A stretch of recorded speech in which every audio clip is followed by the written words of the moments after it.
1 2 impromptu show. We had to do one. We are literally minutes removed from Deontay Wilder Tyson Fury, which ended, spoiler alert, ended in a draw. We're gonna talk about it real quick while it's still fresh in our minds. I mean, look, first and foremost, I think, me personally, I'll get you guys' opinion. I feel like we got a more entertaining fight than I was expecting. And, you know, when we talk about like heavyweight boxing and things as such, I mean, we've been accustomed for the last so many years, you know, just getting these fights that are like at 4:30 in the afternoon and nobody cares in like other part of the country. But was this like the greatest fight? No, but at least for me, and we'll get into the details of it, but this was more entertaining than I was expecting it to be, as far as how I thought the fight would play out. But I'll leave the floor to you guys, man. Train. We're gonna obviously get into the decision. You know, it ended in a draw, but right. Let me know how you saw the fight playing out, man. I mean, yeah.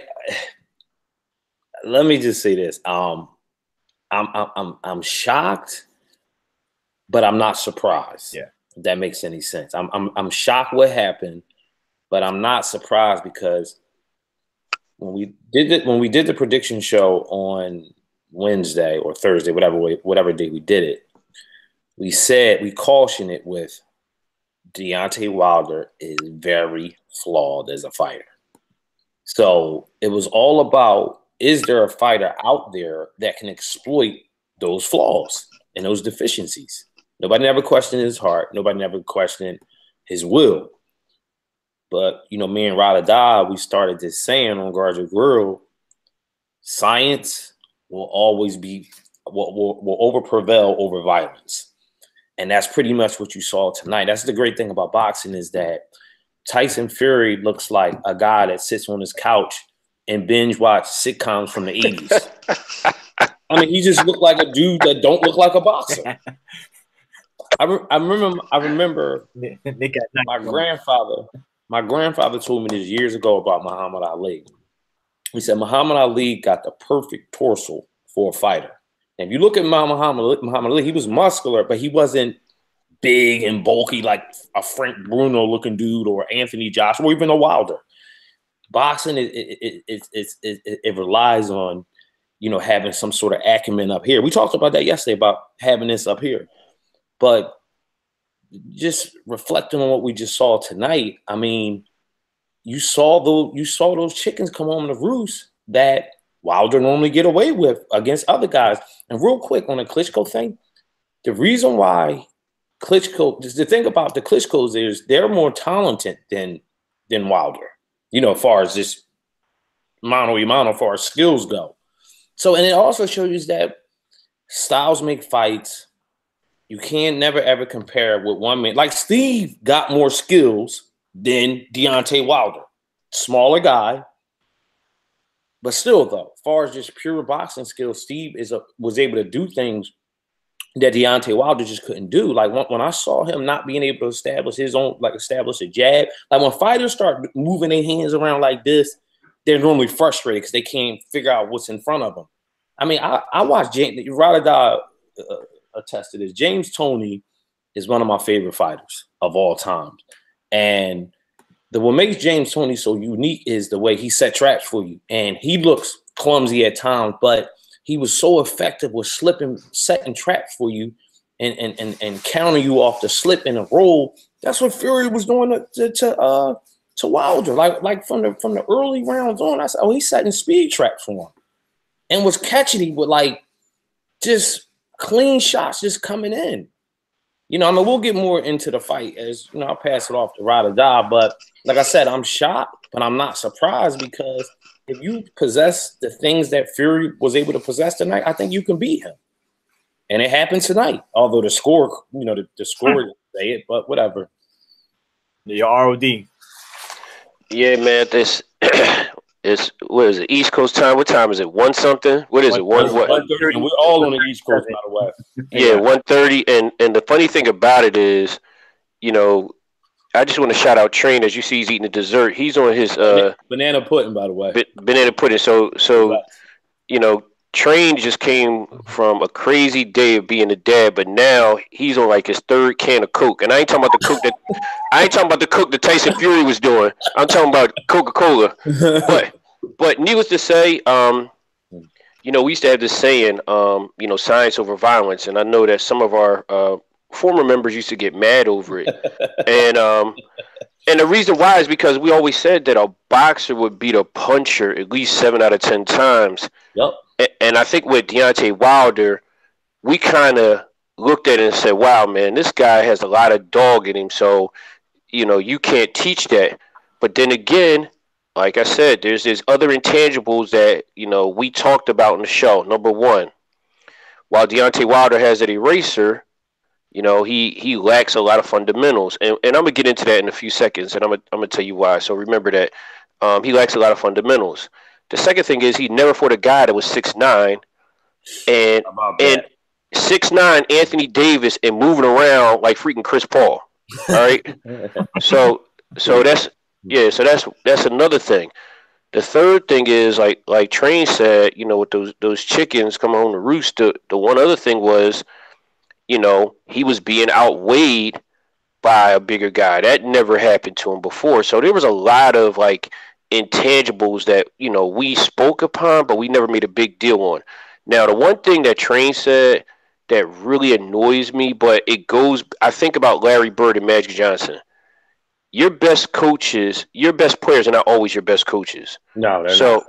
When you think about Mark Breland, man, they say, well, how is Mark Breland an Olympian? And we all knew who Mark Breland was in his corner. Right. How is he an Olympian? And this guy is, you know, Mark Breland was tall in stature for a welterweight, but he had a great jab. He came from the 84 class. It was like, how come Deontay Wilder has bad fundamentals? He doesn't know how to cut the ring off. He has bad footwork, and he doesn't establish a jab. How come he didn't go to the body? And the reason why was because it's funny, ironically, Train and I grew up in two different households, you know, but, you know, like less than 10 miles away. But it's so crazy that our dad was probably talking about the same thing. Like, here's a guy that fell in love with his power and got away with it with a lot of less talented people. But when it came to someone who had those intangibles and a tiny bit of dog, not even a lot of dog, a tiny bit of dog, it gave him problems.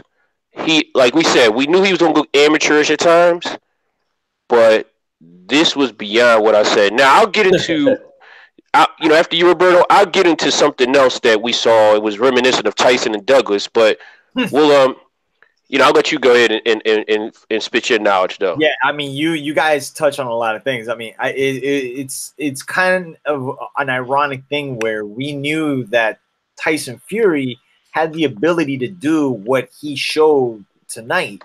It was just really a timetable of how long can he sustain it for. And right. The thing was like, as the fight progressed, I'm like, all right, it's coming. And then at one point we thought it was there. And they were like, oh, not so much. Yep.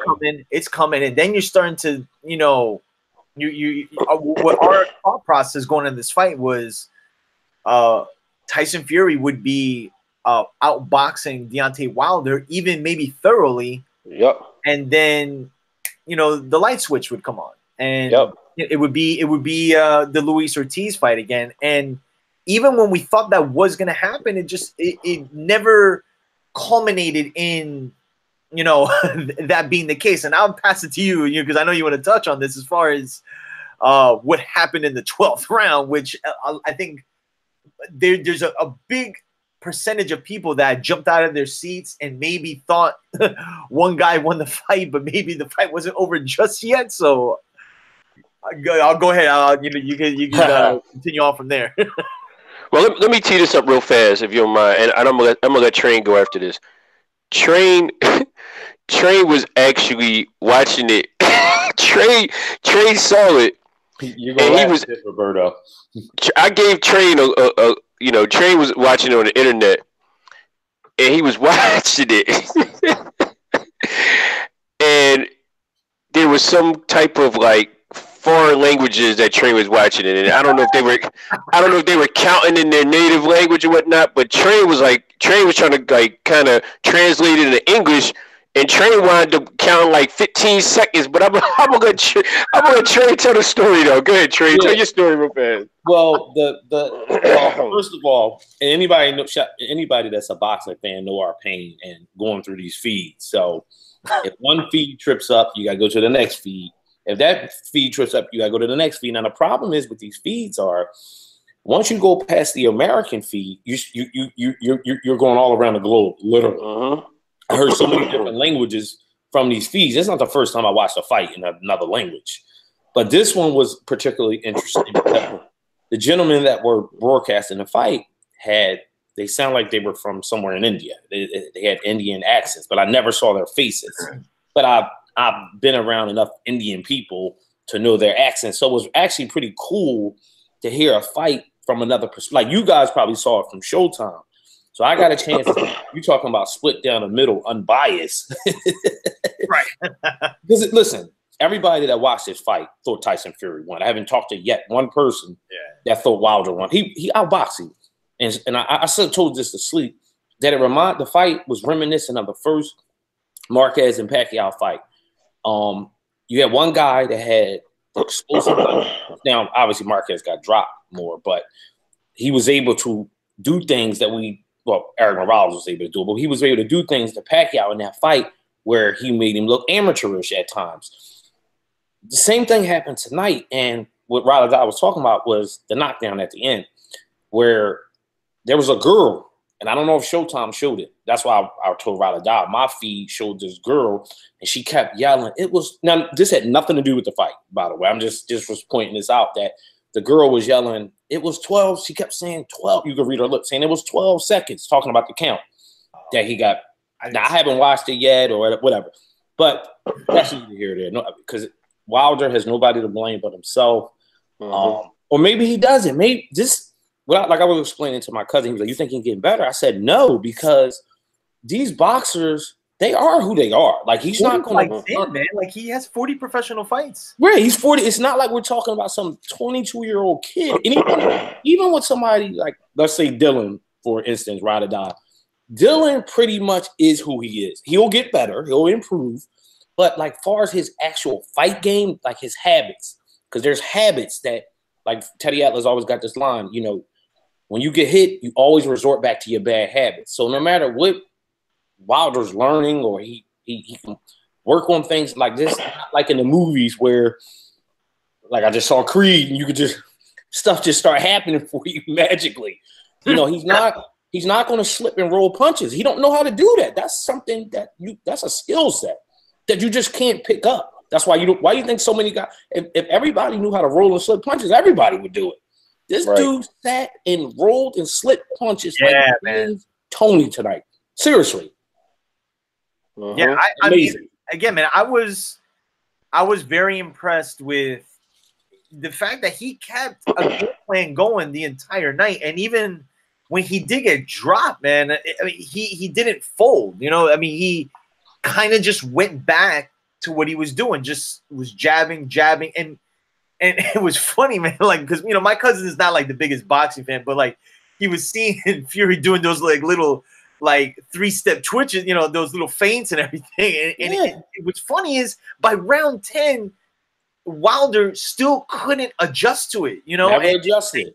And I don't know if you guys noticed this too, but every time Fury would do that, Wilder would go right back in the straight line, and that's why, as I think it was like round 10 when he started 1-2s, I feel like if he did the same thing and just kept throwing those 1-2s, like it might have been a problem, man. But so it's funny you say that. That's why I was saying. Well, first of all, shout out to our next international star, Coltrane. He plays in the a Chinese basketball league, an Asian basketball league. He's a Bollywood star. Shout out to the UTEP two-step. UTEP two-step. He's about to max a contract out like Brandon Jennings over there. And then on top of that, he's watching the feed and over in like what is that like in India, man. So shout out to our next international star, Coltrane. But the reason why I said it reminded me of Tyson and Douglas, and I want everybody to hear this because if you look at boxing just from a result standpoint, sometimes you miss kind of like what happened in chapter 3, 4, 5, and 6. You just look at chapter 1 and 10 and be like, well, no, it's not Buster Douglas and Tyson. The reason why I say that is because Tyson Fury was a heavy underdog. He was 25-1, wasn't he? No, it was 40-1. Remember they did the 30 for 30. I think it was like 40-1 or something like that. Okay, well, what was Tyson? Yeah. Okay, so what was Tyson Fury and Wilder? 2-1, right? It was 2-1. Yeah, 2-1. Okay. So it's 2-1. All right. So, but check this out.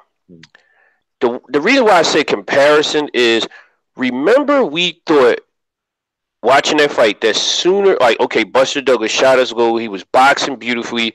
Sooner or later, he's gonna get clipped by Mike. Like he can't sustain this model for 12 rounds. Mm-hmm.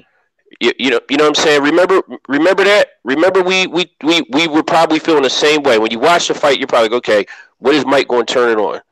And what wound up happening is time and time again, we just kept seeing Mike getting caught with feints, 1-2s, moving back in the straight 9, and we just really saw, wow, man, Mike Tyson is really flawed. Like he can't pull the trigger. It's the same frustration I had today, but I hate to say this, I wasn't vested in the fight because Mike was for the culture. Right. I wasn't invested. I wasn't invested. Right. So I wasn't invested in that fight. But again, where it becomes reminiscent to that, like 9th round was when in the 12th round he dropped him, and I'm sitting there and I'm like, yo, that is a pretty long count because it looked like this. It looked like Fury was more hurt than Douglas was. But he got hit with some stuff, man, and he went down, and I'm like, yo, that's a crazy count, man. He got hit with a 1-2, like on the way down. He got hit with he got hit with that. But you know what? It goes to show you, like Train said, it goes to show you. Here's a guy that he doesn't play fundamental basketball. He relies on MTV Rock and Jock. When you're down, he wants a 25-pointer. He wants to shoot the 25-pointer and think is like going to bring him back in the game when he's down 20. And, fights don't work that way, man. We noticed that one of the things Train would talk about is, the clinching, how a fighter behaves, the clinching. Our dads talked about, a jab, how it disrupts rhythm. He could never find his rhythm because Tyson Fury was throwing the jab. So what was his response to that? Did he ever clinch?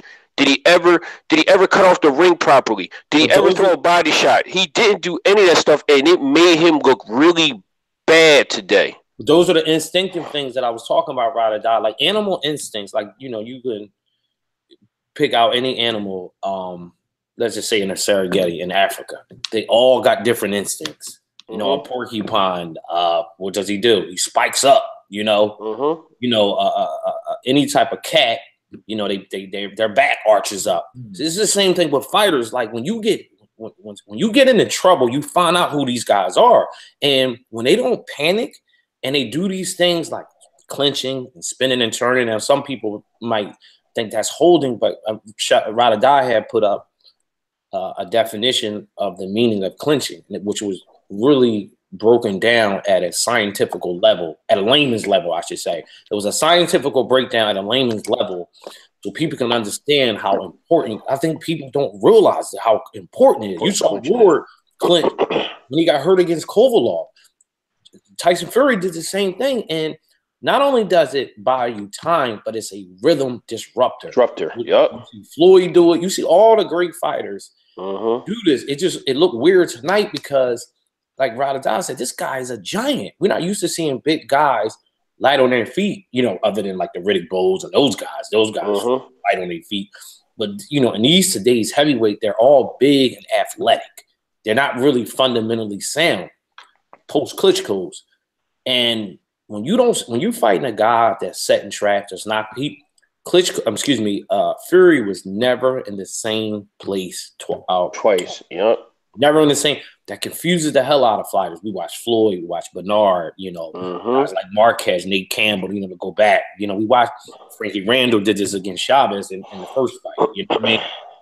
so many times you watch these beautiful display of boxing skills being put in place, and the guy, like you said, right, I was like, this knockout's never going to happen because first of all, he's telegraphing everything and he's squaring up and loading up on everything. You can't beat a guy that's slipping punches, putting a jab in your face, just loading up on that. It's not happening. I don't care who the two fighters are. Now, he did get two beautiful knockdowns. Knockdowns was vicious. I mean, I don't think I ever saw a guy get knocked down like that and get up like that. But Tyson Fury, when we talked about this yesterday, on Thursday, you got to have this too, though. You can't. Yep. That part is important because we saw a lot of guys that were slick with their skills, but they lacked that thing inside of here when things got deep. But he dug deep. I mean, he was like out on his feet. Like that was unbelievable. Hey, Train, I want to point something out too, Train Roberto. You know, for years we would get hounded about how we were Floyd nut huggers, and I just want to point out to a lot of our fans, you know, shout out to the UK and all our American fans, you know, and shout out to everyone that tried to really make this fight really about race more than anything. Because here you got I'm gonna be honest. Let's use what's Golovkin's trainer name? Abel Sanchez. Let's use Abel Sanchez words for a second. He fights like a black guy. Didn't he say something like that? Yeah, he fights like a black guy. Okay. All right. So let's use this for a second. For years, you guys would get mad. Oh, Floyd is running. Floyd is holding. But now, since you got fortunately, you got Tyson Fury fighting like the quote unquote what Abel Sanchez said, black guy. Lomachenko too. Don't forget about Lomachenko. Right. Yeah. So now all of a sudden, and this is what I'm saying, and I know we don't like talking about race, but now all of a sudden, you guys are, Tyson Fury won the fight. You guys got to be consistent. Like, you guys got to look beyond color and look at the skill. When we look at fighters over here, we don't look at color. We might have our favorites. You know, like I love Andre Ward. Everybody knows that. Trained, you know, he loves Pernell Whitaker. You know, Roberto, he won't admit it, but he loves Triple G. Cotto is my guy. Well, Cotto is his guy. But I'm going to say, so those are our favorites, so you know this. But with that being said, we'll call everything a buck. And honestly, Tyson Fury fought very scientific today. So my point is, you same guys out here that used to trash Floyd. You can say about it, he fought like a guy from the streets of exactly. He fought like a guy from the street from the hood. The same guy that Abel Sanchez said he didn't want Triple G to fight, you know, because the black fighters were boring. And at the end of the day, you guys celebrate Tyson Fury, and I'm gonna call you guys out on that because again, you can't have your way with one of these fighters, you know, when it's convenient for you, and then when another guy fights with it from a different race, he fights the same way. You're saying, oh, he ran, he's a chicken, he held. Like, you guys got to cut that out, man. Watch boxing, get rid of the other bull crap, and give everybody their props like we're doing. Tyson Fury for the beautiful fight. We thought Deontay Wilder would have, you know, we thought he was going to look amateurish at times. We thought that he was going to win, but at the end of the day, he fought way more scientific and made Deontay Wilder look bad. He fought with IQ, and it goes back to our theory. You know what? If you don't come in with a game plan, man, you're going to really look bad. So I'm just saying that because you guys for years used to trash us about being Floyd nut huggers, and then you seen somebody 6'9" do exactly what Floyd does for years. Do you call this running? That was my question, Roberto. Do we call this running now? Like, is this running or boxing? Is the clinching that he did, is that holding or clinching now? So like, you guys got to take a taste of your own medicine because, you know, again, I'm going to say, and Train said it, he and Roberto, he boxed beautifully. We're very consistent. I don't care what color he is. I don't care what nationality he is. He boxed beautifully today. So you guys got to take the color out the window and be consistent. If you love what Tyson Fury today, what he did today, then you loved what Marquez did. You love what Ward does, and you love what Floyd has been doing for years. That's my piece. All right, word. So before we wrap up, man, I mean, we have to ask this question now. The looming fight, all of us have been talking about for a year. This whole Anthony Joshua Wilder fight. Now, if you're Anthony Joshua, are you making that call tomorrow morning or later today to Shelly Finkel or whoever to try to set this thing up for April? No, I mean, here's the thing. If you're Joshua, if you're Joshua, yes, but I'm gonna tell you this. What training I talked about is this. Joshua is smaller than Tyson Fury, and I'm gonna tell you something. And he gets hit way more than Tyson Fury. So, you know what? I consider it. I'm gonna tell you this: is Bobby Ches and Evander Holyfield, and I'm gonna tell you what I mean by that. When Evander Holyfield fought Bobby Ches, Evander Holyfield looked awful in that fight. Mike just got out of jail, and Don King was like, "Listen, man, this fight could be made, man." He looked terrible, but everybody forgot how good of how much of a dog Evander Holyfield was. And he wound up, yep, and he wound up going that fight. Tyson thought he was going to dog him, and Tyson wound up getting destroyed. I'm telling you, like Train said, that triangle theory rarely works in boxing, man. It rarely works, man, because styles makes fight. Like Train said, here's a guy that's Train talked about being muscular. Here's a guy that's built like Frank Bruno. Another guy that's built like a sack of potatoes, but he can move. He can move he can move around a lot. So honestly, yeah, if you're Anthony Joshua, you make that fight. But I will forewarn everybody, those Joshua fans, this is fool's gold. Do not make that fight, man, because he can be hit.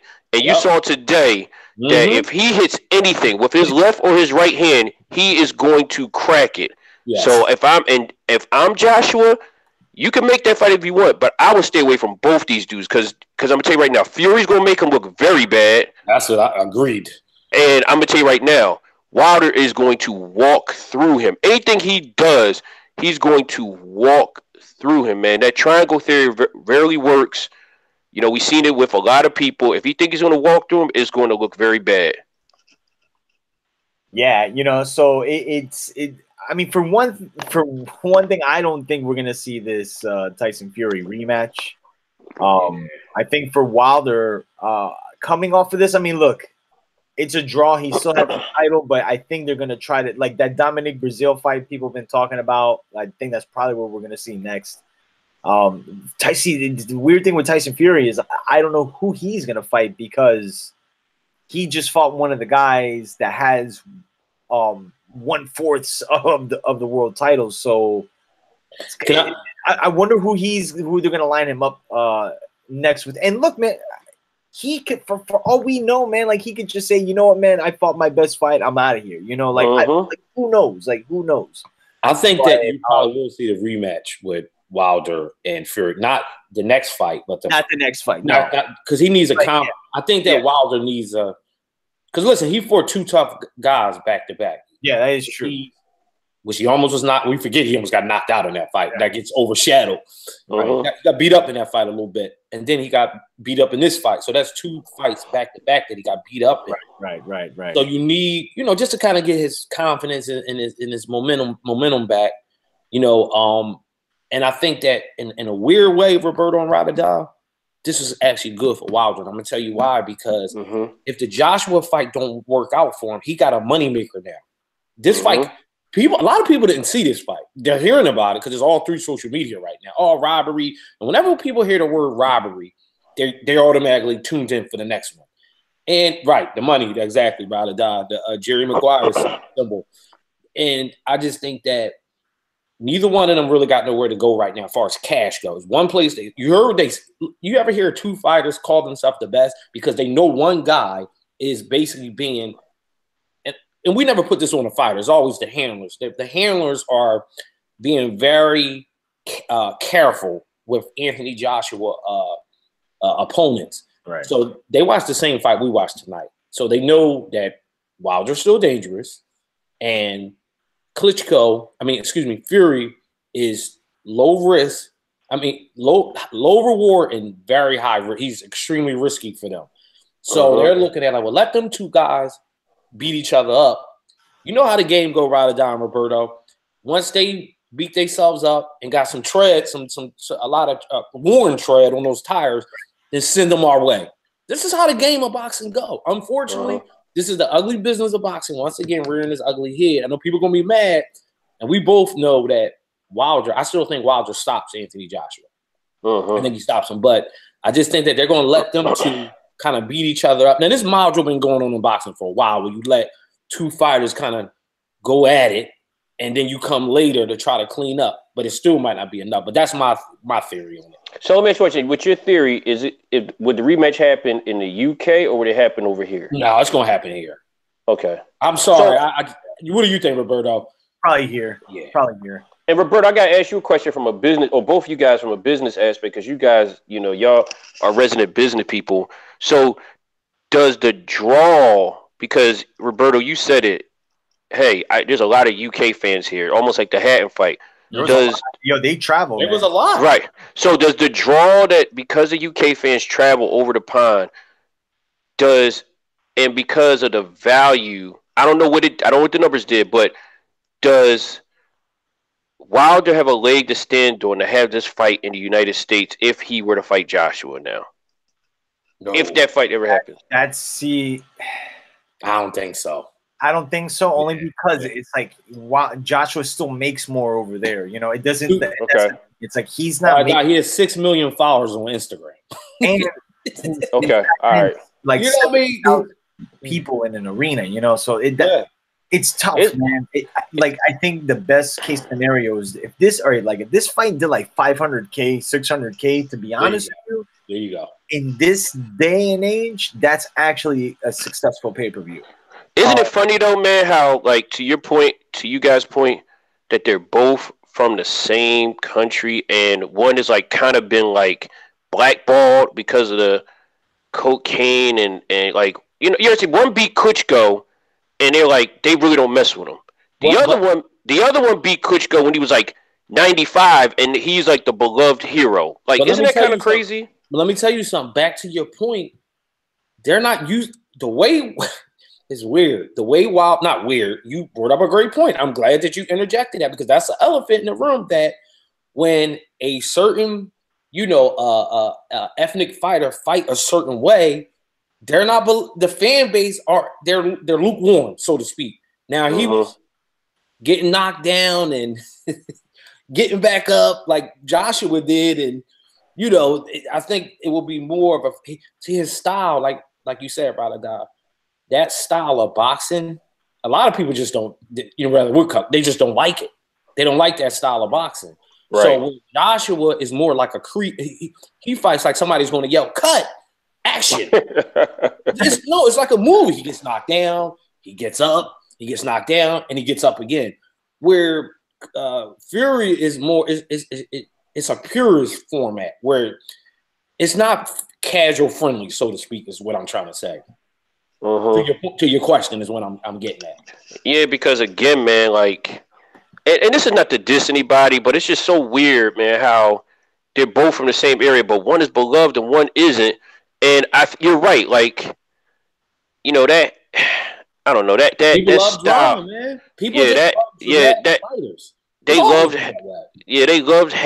They loved I don't know, but then again, one of my favorite fighters, Kawasaki. But he used to get dropped. Remember, he got dropped in the middle of all of his fights. He still would get off the canvas and make things exciting. Yeah, you're right. I don't know, man. Fury got dropped too, but Fury's style is more accustomed to look who the names I just brought up, like a Larry Holmes or Big Bo or James, these bigger guys that know how to use their footwork and their shoulders. It just was weird watching him display these skills. Like you said, such a big guy, but extremely light on his feet. But his style of fighting, I just think Anthony Joshua, and look at Anthony Joshua, dude literally looks like somebody that's a bad guy in Game of Thrones or Gladiator. He comes out with that robe and Bloodsport. His body almost. Yeah, right. His body don't almost look. It almost don't look real. Pause, but it don't look real. His body looks it looks fake. It's CGI almost. See, yeah. Let me ask you this: if Joshua, because we got asked this today, if the Ortiz that fought Wilder fought Tyson Fury tonight, for both you guys, who wins? Honestly. The Ortiz, you saying the Ortiz that fought Wilder? Now remember, Tyson Fury don't hit as hard as Wilder, so like Ortiz would see that 12th round. So go ahead. No, yeah, I mean that would be a tough fight too for Ortiz, only because again, he's a tall dude, very rangy, and if he was doing a lot of the same stuff, the only thing is Ortiz is a southpaw, so that's where I was going with it. Yeah, that's where things get a little shaky. Styles make fights. Styles make fights, but I think in general, the way Fury fights, I don't think anybody's gonna have a field day with him. You know what I'm saying? Like he even if you beat him, it's not gonna be a very easy win outside of a fluke knockout, early, but he's gonna be a tough guy to beat as long as he maintains what he did tonight. And again, it's something we have to kind of look at, right? Not just tonight, but like these next few fights. I don't know. That's what I was going to say. I don't want to overrate Tyson Fury. Right. Like he fought a really good fight tonight, and he fought a very flawed individual tonight. Right. Ortiz is flawed.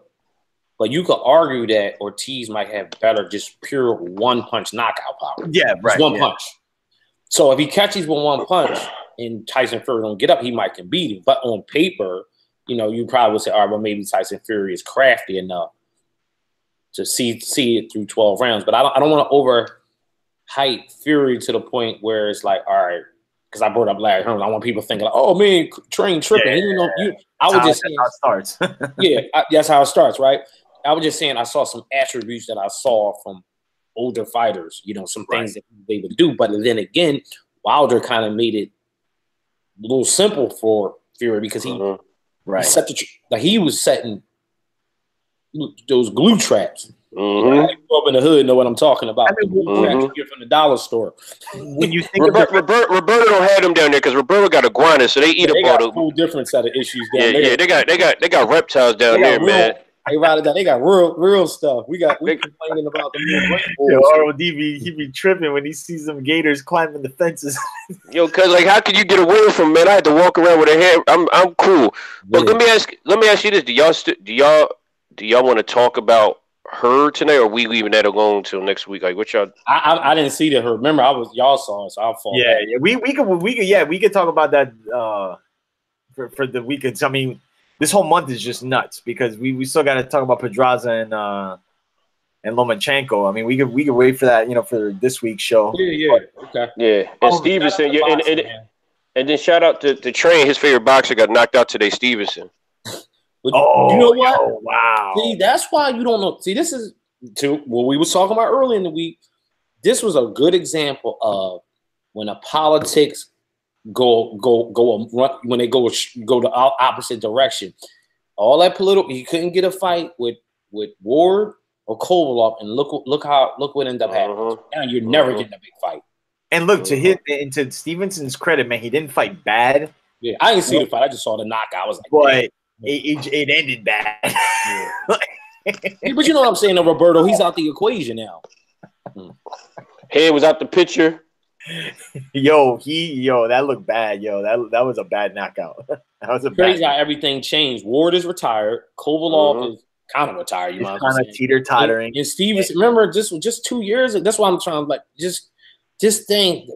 That's why you gotta give guys like Mosley, De La Hoya, Trinidad. You gotta get them guys. Those guys were special to do what they did. Just think about that. Them guys had a decade of success, pretty much. Cotto, you put Cotto in there too. Pacquiao, obviously Floyd. Bernard. That's why them guys were. That's why we'll be talking about them guys 30 years from now, and not some of these other guys. Yep. Yeah. So wow. So yeah, I'm pretty sure we're gonna be talking about it this week. I mean, it's gonna be a story leading into this week, and this was big, man. This was good for sports though, because the thing about sports is the best reality show on television. It is. You don't never know. I mean, so I think this is kind of it's gonna again begin discussions again with the bot. But the only thing is that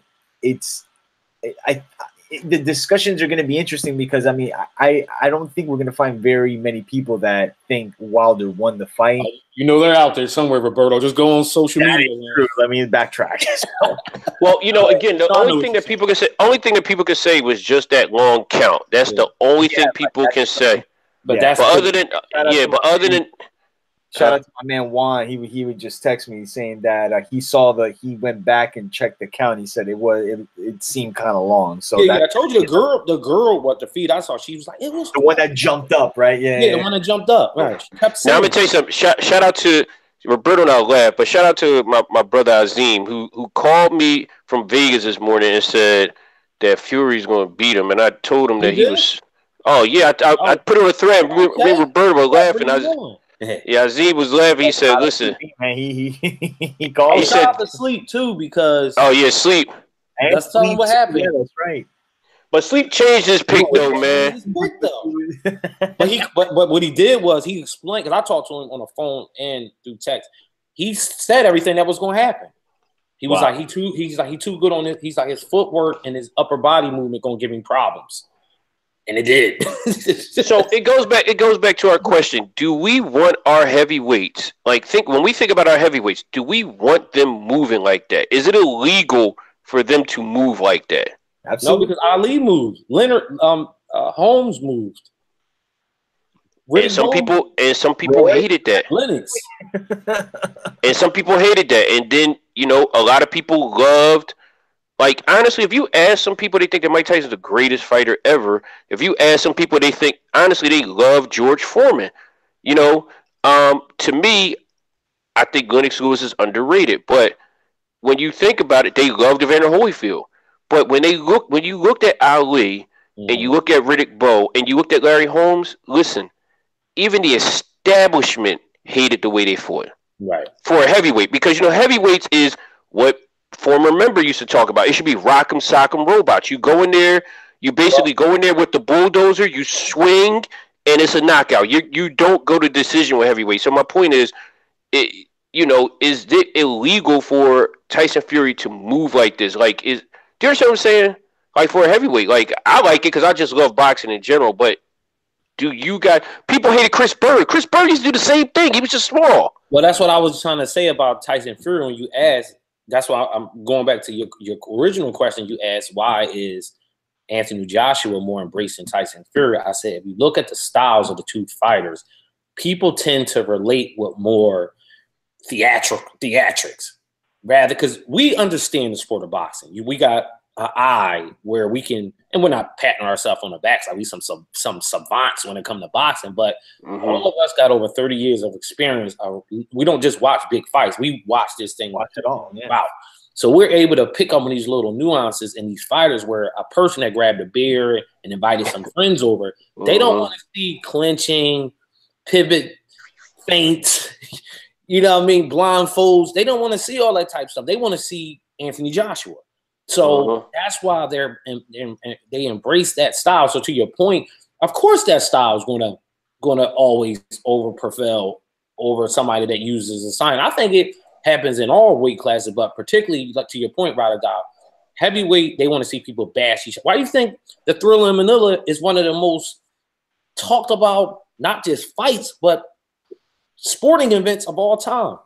Hagler-Hearns. Hagler-Hearns was only 3 rounds. They call that one of the best. What did they call it again? 3 minutes? 4? What is it called? 3 minutes. 3 minutes of hell. 3 minutes. 3 minutes of hell. Well, yeah, it's 3 minutes in a round. I'm sorry, no. Three rounds of hell was really 9 minutes, right? Right. I know you, but they call it the 3. Yeah. ESPN did a ranking of not just boxing, the best sporting moments ever. This was about 4 or 5 years ago. That came up on. Now think about all the sports that they covered. That was like number 3 on the list, and Ali Frazier was like number 2. That's crazy, man. That's crazy. Roberto, that's what people like. Yeah. It's a shame because, Roberto, I know we got to go, but it's a shame because I think that people are just going to overlook this and they're going to not look at the performance he put on. They're going to probably concentrate on that long count, and they're probably going to concentrate on the fact that some other things that should have happened when really what should be celebrated today is, you got a guy that really embodied and embraced and displayed what boxing is all about today. Hit and not get hit. Frustrate your opponent, clinch him, disrupt his rhythm, have some good, and then show some heart. Like sometimes you got to get off the canvas to win a fight. And personally, I thought, and I'll say this, at the most, Deontay Wilder probably won. At the most, being generous, and I'm being generous, he probably won 4 rounds at the most. And I'm just saying that because you take the 2 knockdowns, and and maybe give him 1 other round if it was close. But really, I really want to say he only won 2 rounds, and those are 2 rounds he just knocked the guy down. Other than that, man, he got outboxed. And I'm being generous, giving him 3. Yeah, so he probably won 3 rounds. I said 3 or 4. You got no argument with me. And let's also give Wilder some props here because he could have easily quit because things wasn't going his way at all tonight. But he never gave up. He never gave up. Elephant in the room. Shout out to he did. Shout out to Roberto's favorite trainer that he came back and put himself on the map, Freddie Roach. Freddie. How about Freddie getting a big win tonight? Rock steady Freddie. Freddie about to be back with Pacquiao. It's about back with Pacquiao. Yeah. Freddie is like you can't tell a story about the 21st century boxing without Freddie Roach being a part of it. Freddie got that 45 on his back with a 23. Well, tonight he had that 23 on his back. All right. So we're gonna be back this week, man. Like I said, the beginning of last show. This is the month of December, and we're already hit with this, man. So I mean, real quick, Roberto, before you do the wrap up, just 3 years ago, me and Roberto did a December show, New Year's. We literally had nothing to talk about. The infamous. So the infamous bout, the biggest bout in December of this particular year was Rigondeaux fighting in some gymnasium. What was he, in Japan or Hong Kong? Japan. With the basketball court folded up at the top. That's how far we've become. Like that. December normally. No, seriously, you normally get 1 big fight in December, and that's it. We got a treat this month. So. Yeah, man. I mean, every single week up until Christmas, we have fights, and then culminating in the Fox, doubleheader with the Charlos. But the week before that, the Zone, the debut of Canelo Alvarez. Don't be shocked if we hear the announcement of Triple G signing with the Zone. I think he's going to end up there. I can't see why he wouldn't, but we'll see. And then next week, man, another lightweight unification, Lomachenko, Pedraza. That's going to be live on ESPN, man. So we got just loads of boxing to wrap up 2018, man. And what a way to start off the month. We're going to talk about it this week, too, because I'm pretty sure from today until we do our next show, some more things are going to be popping up. And I'm pretty sure some other champions are going to be chiming in. So, we'll be waiting around for that. But before we wrap up, man, y'all want to add anything before we go, or? No, I just it's funny. I looked at that price. Look like Teddy Riley. Hey, yo, Teddy, take it to the bridge. I already start dancing like my prerogative. With the mic, I got the mic over here. Yeah, you got the 80s. Riley. All you need is switch screens. Let Riley die. Get over there with the keyboard. Yeah. You're crazy, man. Doing a running man out this joint. It's just a fantasy joint, man. Real quick though about that. It's funny. You'll leave y'all with a joke before I sound us off.